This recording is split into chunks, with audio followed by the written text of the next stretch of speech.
Bismillahirrahmanirrahim. Assalamualaikum warahmatullahi wabarakatuh. Alhamdulillah. Allahumma salli ala sayyidina Muhammad wa ala ali sayyidina Muhammad. Apa kabar teman-teman semua? Saya doakan mudah-mudahan kita semua senantiasa mendapatkan taufik, hidayah, inayah dan maunah dari Allah Subhanahu wa taala. Baik, pada hari ini saya akan menjelaskan tentang dam. Dam itu apa? Dam itu adalah denda. Jadi dalam haji dan umrah itu ada dendanya. Denda itu berarti ada pelanggaran-pelanggaran yang dilakukan oleh seseorang ketika seseorang itu sudah dalam keadaan niat berihram. Jadi kan orang umrah itu pasti dia niat awalnya kan sengaja aku umrah dan berihram dengannya karena Allah Ta'ala. Nah, ketika seseorang itu sudah melafalkan niat ihram, niat umrah tadi, maka seseorang itu terkena larangan-larangan selama dia melaksanakan ibadah umrah. Nah, maka dikatakan ihram itu yang tadinya halal menjadi haram. Sama ketika sholat kan ada namanya takbiratul ihram. Takbiratul ihram itu ketika seseorang sudah takbir Allahu Akbar, itu kan takbir yang pertama dikatakan disebut dengan takbiratul ihram, Allahu Akbar. Ketika seseorang itu sudah takbir, maka yang tadinya halal menjadi haram. Allahu Akbar, sholat gitu kan, udah takbiratul ihram. Yang tadinya minum halal, ketika sudah takbir jadi haram. Kenapa haram? Batal sholatnya gitu. Yang tadinya makan halal, tapi ketika sudah takbir Allahu Akbar itu makan jadi haram. Karena itu bisa membatalkan sholatnya. Nah, sama ketika seseorang sudah niat umrah dan berihram, maka seseorang itu terkena larangan-larangan ihram.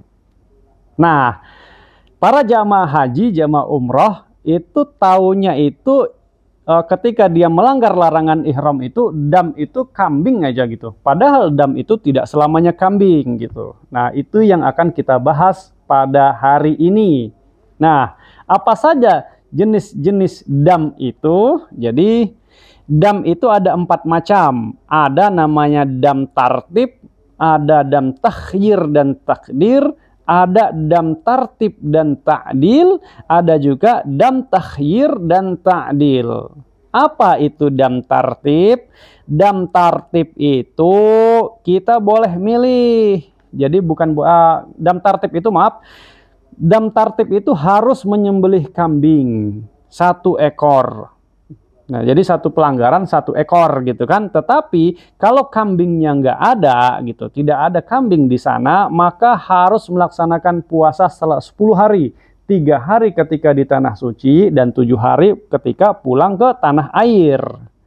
Nah, siapa orang yang harus membayar dam tartib ini? Yang pertama, orang yang mengerjakan haji tamattu. Haji tamattu itu adalah umrah dulu baru haji. Jadi haji senang-senang namanya. Jadi kan haji itu orang yang wajib haji itu kan pasti dia wajib umrah. Ada orang yang mengerjakan umrah dulu baru haji, ada orang yang mengerjakan hajinya berbarengan dengan umrah, ada orang yang mengerjakan haji dulu baru umrah gitu. Nah, orang yang mengerjakan umrah dulu, kemudian setelah dia tahallul dan melepaskan pakaian ihramnya, kemudian dia melakukan pelanggaran-pelanggaran larangan-larangan ihram, setelah itu baru nanti setelah masuk Arafah gitu kan, sebelum masuk Arafah dia niat lagi untuk haji, maka orang yang mengerjakan haji seperti ini harus wajib dia membayar dam 1 ekor kambing. Nah, kalau kambingnya nggak ada, boleh puasa 10 hari. 3 hari di Mekah, 7 hari pulang ke tanah air. Siapa lagi orang yang harus membayar dam tartib ini? Orang yang mengerjakan haji qiron. Haji qiron itu haji dan umrohnya niatnya disatukan. Jadi 1 niat. Niat haji, niat umroh. Jadi 1 gitu pengerjaannya. Kemudian orang yang tidak melontar jumroh yang ketiga bila mengambil nafar akhir. Jadi kalau dia niat nafar akhir gitu kan, tapi dia tidak melontar jumroh nih pada hari ketiga itu, dia terkena dam kambing 1. Kemudian siapa lagi? Orang yang tidak mabit di Musdalifah pada malam nahar. Jadi haji itu setelah wukuf di Arafah, malamnya itu harus mabit di Musdalifah. Kalau tidak mabit, maka dia harus bayar dam, kambing 1 ekor. Kemudian orang yang tidak mabit di Mina. Nah, jadi orang yang tidak mabit di Mina itu harus membayar dam. Jadi mabitnya kapan? Pada hari tasyrik. Kalau tidak mabit di Mina, dia terkena dam. Kemudian orang yang tidak berihram dari mikot. Jadi orang yang tidak berihram dari mikot itu terkena dam tartib. Jadi mikot itu apa? Mikot itu tempat mulai kita niat umrah dan ihram tadi. Jadi kalau dia tidak berihram dari mikot, tempat-tempat yang sudah ditentukan, tapi dia niat gitu mengerjakan umrah dan haji, dia terkena dam. Jadi ketika melewati tempat mikot tadi, kemudian dia tidak niat ihram di situ, dia terkena dam. Damnya apa? Kambing 1 ekor atau puasa 10 hari. 3 hari di tanah haram, yaitu di Mekah gitu kan. Kemudian 7 hari di tanah air. Sekembalinya dia ke kampung halaman. Kemudian siapa lagi? Orang yang tidak melaksanakan tawaf wada. Jadi tawaf wada itu termasuk wajib haji. Nah, orang yang tidak melaksanakan tawaf wada itu terkena dam. Kemudian siapa lagi? Orang yang bernazar. Bernazar jalan kaki ketika melaksanakan ibadah haji, tapi dia tidak jalan kaki gitu. Dia itu terkena dam. Damnya dam apa? Jadi orang yang haji tamattu, haji qiran, lupa mabit di Musdalifah, di Mina gitu kan, lupa tawaf wada gitu, itu terkena dam. Damnya itu dendanya 1 ekor kambing. Kalau tidak ada kambing di sana, atau misalnya perbekalannya habis gitu kan, dia boleh puasa 3 hari selama di Mekah, kemudian kembali ke tanah air, dia puasa lagi 7 hari. Nah, itu dam tartib. Kemudian ada lagi dam takhir dan takdir. Dam takhir dan takdir itu boleh milih. Boleh milih nih, mau nyembelih kambing 1 ekor, atau mau berpuasa 10 hari, atau mau bersedekah memberi makan kepada 6 orang miskin sebanyak 3 syak. 3 syak itu hitungannya berarti 9,3 liter beras. Karena 1 saknya itu 3,1 liter. Nah, itu 1 orang itu dikasih 9,3 liter. 1 orang miskin kita sedekahkan sebanyak 9,3 liter beras. Nah, orang yang terkena dam ini siapa saja mereka? Nah, yang pertama orang yang mencabut 3 helai rambut atau lebih gitu. Jadi kan orang yang sudah berumrah itu tidak boleh mencabut rambutnya, mencabut bulu-buluan gitu yang ada di badan kita ini. Tapi kalau dia mencabut gitu kan, udah lebih dari 3 helai nih, 3 helai atau lebih gitu, dia terkena dam. Damnya apa? Boleh milih dia, boleh kambing, atau dia berpuasa, atau dia sedekah kepada 6 orang. Kemudian siapa lagi?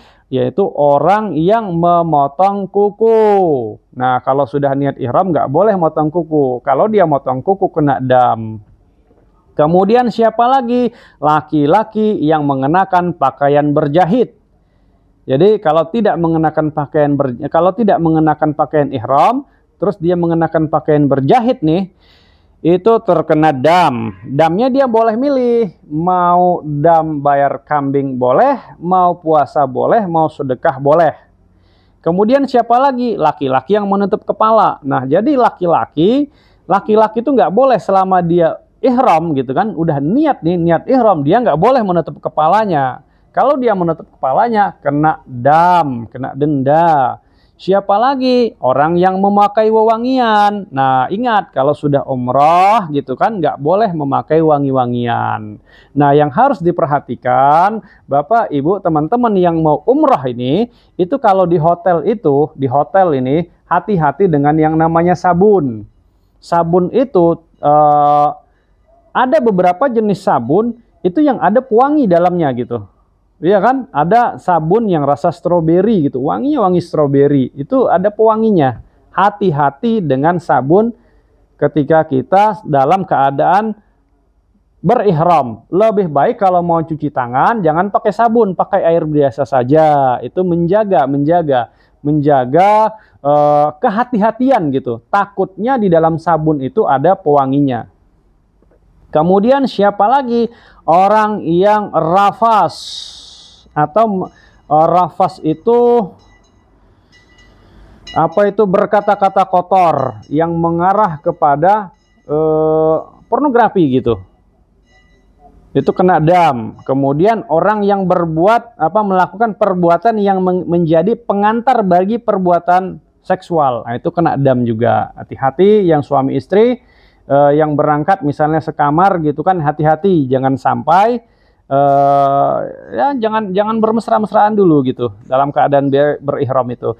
Kemudian orang yang melakukan hubungan suami istri antara tahallul pertama dan tahallul kedua. Nah, ini bagi haji nih, orang yang haji. Jadi haji itu ada tahallul awal, ada tahallul sani. Jadi kalau umroh kan tahallulnya cuma sekali. Selesai dia sa'i, tahallul beres. Tapi kalau haji itu ada dua tahallulnya, tahallul awal sama tahallul sani. Dia harus selesai dulu dua tahallul itu baru boleh berhubungan suami istri. Tapi kalau masih tahallul pertama itu belum boleh karena belum selesai semua rangkaian ibadah hajinya. Kemudian jenis dam yang ketiga yaitu dam tartib dan ta'dil. Nah, dam tartib dan ta'dil ini dikarenakan apa? Ini bagi pasangan suami istri yang melakukan hubungan suami istri sebelum tahallul selesai. Sebelum tahallul nih. Sebelum tahallul dia melakukan hubungan suami istri, maka terkena dam dan mohon maaf ibadah hajinya tidak sah. Dia harus bayar dam, hajinya tidak sah, diulang lagi gitu. Batal hajinya gitu. Bagi pasangan suami istri yang berhubungan suami istri sebelum selesai tahallul, maka batal hajinya dan dia harus bayar dam. Damnya apa? Wah, damnya itu berat. Kalau pasangan suami istri melakukan hubungan suami istri sebelum selesai tahallul, damnya berat. Apa damnya itu? Menyembelih 1 ekor onta atau gitu kan 7 ekor kambing. Nah, jadi damnya itu bagi pasangan suami istri yang melakukan hubungan suami istri sebelum tahallul, damnya itu 1 ekor onta atau 7 ekor kambing. Nah, atau ini ada pilihannya, atau gitu kan memberi makan fakir miskin senilai 1 ekor onta atau senilai 7 ekor kambing. Jadi sama aja sebenarnya gitu kan. Sama aja sebenarnya. Atau gitu. Atau ini ada ataunya lagi nih. Kalau dia ya agama ini tidak memberatkan orang gitu kan. Kalau dia orang tidak mampu gitu, uang tidak ada gitu. Boleh milih satu lagi nih. Boleh milih satu lagi. Berpuasa selama 10 hari, 3 hari di tanah haram, 7 hari ketika pulang ke kampung halaman. Nah, boleh milih dia. Kemudian jenis dam yang keempat yaitu dam takhir dan ta'dil. Boleh dia milih 3 hal berikut. Dam takhir dan ta'dil itu disebabkan karena misalnya dia merusak atau memburu buruan binatang, binatang buruan, atau dia memotong pohon-pohonan dan mencabut rerumputan di tanah haram. Itu nggak boleh. Nggak boleh mencabut rumput gitu kan, memotong pohon nggak boleh, memburu binatang buruan nggak boleh. Kalau dia melakukan itu, dia terkena dam. Damnya apa? Damnya itu dia harus menyembelih binatang senilai dengan binatang yang diburu. Misalnya yang diburu sama dia adalah kancil, ya dia harus menyembelih binatang yang seharga kancil tadi gitu. Tapi kancil nggak ada sih di sana ya. Nggak mungkin juga sih orang umrah, orang haji itu berburu gitu. Tapi ini kalau seandainya ada gitu kan, mungkin orang dulu itu haji sambil berburu rusak mungkin gitu. Tapi bagi orang yang sudah niat umrah, niat ihram itu, dia nggak boleh berburu binatang buruan gitu. Kalau dia berburu binatang buruan, dia terkena dam, ya kan? Atau dia harus sedekah, membeli makan fakir miskin seharga binatang buruan tadi, kemudian disedekahkan. Atau dia bisa berpuasa gitu. Berpuasa itu dihitung lagi tuh harga binatang buruannya berapa gitu. Dimana kemudian dikonversikan ke beras. Dimana setiap satu mud satu hari, satu mud itu 5/6 liter gitu. Berarti hampir 1 liter lah. 1 liter itu anggap aja 1 liter ya. Kalau kita anggap 1 liter berarti kalau binatang buruannya itu seharga 3 liter beras, maka kita harus berpuasa sebanyak 3 hari. Nah, itulah tadi jenis-jenis dam gitu. Mudah-mudahan para jamaah haji, para jamaah umroh sebelum berangkat ke tanah suci ya harus dipelajari dulu nih macam-macam dam gitu kan. Karena kebanyakan dari jamaah itu nganggap dam itu ya kambing aja gitu. Padahal tidak selamanya kambing. Ada jenis pelanggaran yang boleh milih gitu kan. Mau kambing, mau sedekah, atau mau berpuasa gitu. Nah ada juga jenis pelanggaran yang berat gitu. Jadi pelanggaran itu ada yang ringan, ada yang berat gitu. Yang berat tadi berhubungan suami istri itu berat, 1 ekor onta gitu. Atau 7 ekor kambing. Ya kan? Nah, atau kalau dia fakir miskin, tidak mampu, boleh puasa 10 hari. Nah, jadi sebelum berangkat ke sana harus paham dulu bahwa dam itu tidak selamanya kambing. Ya, mudah-mudahan kita semua bisa menjaga ibadah haji, ibadah umrah kita dari larangan-larangan yang sudah ditetapkan oleh Allah Subhanahu wa Ta'ala. Nah, bagaimana ada orang bertanya bagaimana kalau pelanggaran itu tidak disengaja gitu, tidak disengaja. Kalau saya gitu kan, jadi begini, setiap pelanggaran itu pasti namanya tidak disengaja atau tidak tahu gitu, ya kan? Tidak sengaja atau tidak tahu gitu. Jadi bagi orang yang mau dia sengaja atau tidak gitu kan, ya bayar dam. Bagi saya itu untuk menjaga kehati-hatian ya bayar dam gitu. Bukan persoalan sengaja atau tidaknya, tapi persoalannya patuh atau tidak kita terhadap ketetapan yang sudah ditetapkan Allah. Kata Allah bayar dam ya bayar dam gitu. Tapi nggak sengaja deh. Orang yang namanya pelanggaran itu nggak ada yang disengaja gitu. Kalau sengaja jatuhnya dosa. Ya kan? Gini aja lah gitu. Kita misalnya lalai gitu kan, orang yang lalai nih. Sedang lalai atau orang yang tertidur gitu, kemudian waktu sholat lewat, dia harus sholat lagi nggak? Dia harus sholat lagi ketika dia sadar gitu, ketika dia bangun dari tidurnya. Apakah kewajiban sholatnya hilang? Tidak, dia harus sholat lagi gitu, nggak hilang kewajibannya gitu. Nah, sama dengan dam ini, ketika dia lalai gitu kan, nggak boleh pakai menutup kepala gitu, ya dia pakai ini aja gitu kan, pakai peci aja gitu.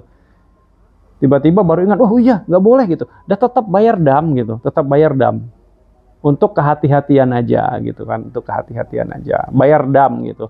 Daripada kita sudah ke tanah suci, kemudian gara-gara ya anggap aja lah dam itu nggak seberapa sih di sana. Dam itu ya paling kambing di sana itu ya sekitar 1.500.000 gitu kan. Gara-gara uang 1.500.000 yang kita ini gitu. Mungkin Allah ingin menegur kita gitu.